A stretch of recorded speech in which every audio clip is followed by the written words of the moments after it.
Hi guys, நான் எங்க இருக்கேன் பாத்தீங்கன்னா பி இன்டர்நேஷனல்ல இருக்கேன். ஸோ இதுதான் வந்து பியோட ஷோரூம். ஸோ இங்க எல்லாம் ஆஃப்டர் மீட்டிங் முடிச்சுட்டு எல்லாம் வந்து இப்போ கேதர் பண்ணி அவங்க ஷேர் பண்ணிக்கிருக்காங்க. ஸோ இப்போ நான் என்ன கேட்க போறேன் அப்படின்னு சொன்னா பிஐ பத்தி ஒரு வார்த்தையில ஸோ இவங்கலாம் என்ன நினைக்கிறாங்க அப்படின்னு சொல்லிட்டு நான் அவங்க ஷேர் பண்ண போறேன். ஹாய் ரேஷ், வணக்கம். பிஐ பத்தி நீங்க ஒரு வார்த்தையில என்ன சொல்ல விரும்புறீங்க? Health and wealth. Health and well நல்லா சொன்னீங்க. அங்கே நம்ம அடுத்தடுத்த ஆள்கிட்ட கேட்போம். இவர் வந்து டிசி முருகன். பிஐ பத்தி ஒரு வார்த்தையில என்ன சொல்லுவீங்க? நெருப்புடா. பிஐனா நெருப்புன்னு சொல்லியிருக்காரு. நம்ம அடுத்து அவங்க என்ன சொல்றாங்க கேட்போம். இவங்கள்ட்ட கேட்போம். அக்கா, பிஐ பத்தி ஒரே வார்த்தையில சொல்ல என்ன சொல்லுவீங்க? பிஇனா குட் ப்ராடக்ட். குட் ப்ராடக்ட்னு சொல்லியிருக்காங்க. ஸோ நம்ம அடுத்தடுத்து கேட்போம். ஹாய்க்கா, பி இன்டர்நேஷனல் பத்தி ஒரு வார்த்தையில சொல்ல என்ன பிஇ எக்ஸ்ட்ரா ஆர்டினரி. எக்ஸ்ட்ரா ஆர்டினரின்னு சொல்லியிருக்காங்க. ஸோ அடுத்த நம்ம இன்னும் 2 பேர்த்திட்ட கேட்போம்.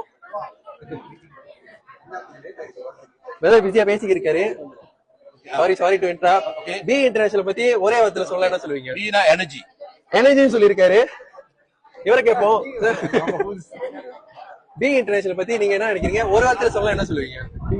பி இன்டர்நேஷனல் பத்தி நான் நினைக்கிறேன்னா, புதுசு நானு இருந்தாலும் எனக்கு பிடிச்சிருக்குன்னு ஒரு வார்த்தையில சொல்லியிருக்காரு. சோ இதுவே நீங்க நல்லா பாத்துக்கலாம். சோ பில உள்ளவங்க எல்லாமே பவரா, எனர்ஜியா, சோ இதை எப்படி அவங்க சொல்றாங்கன்றது இது பார்க்கும்போதே உங்களுக்கு தெரியும். சோ பி இன்டர்நேஷனல் இல்ல இதை பத்தி உங்களுக்கு இந்த பிசினஸ் எப்படி ஒர்க் ஆகுது, சோ இங்க உள்ளவங்க என்ன பண்ணிக்கிட்டு இருக்காங்க அப்படின்னு நீங்க தெரிஞ்சுக்கணும் அப்படின்னு நீங்க விருப்பப்பட்டீங்கன்னா பயோல என்னோட நம்பர் இருக்கு. சோ எனக்கு தாராளமா நீங்க கால் பண்ணுங்க இல்ல வாட்ஸ்அப் பண்ணுங்க. சோ நான் இதை பத்தி டீடைலா உங்களுக்கு நான் எக்ஸ்பிளைன் பண்றேன்.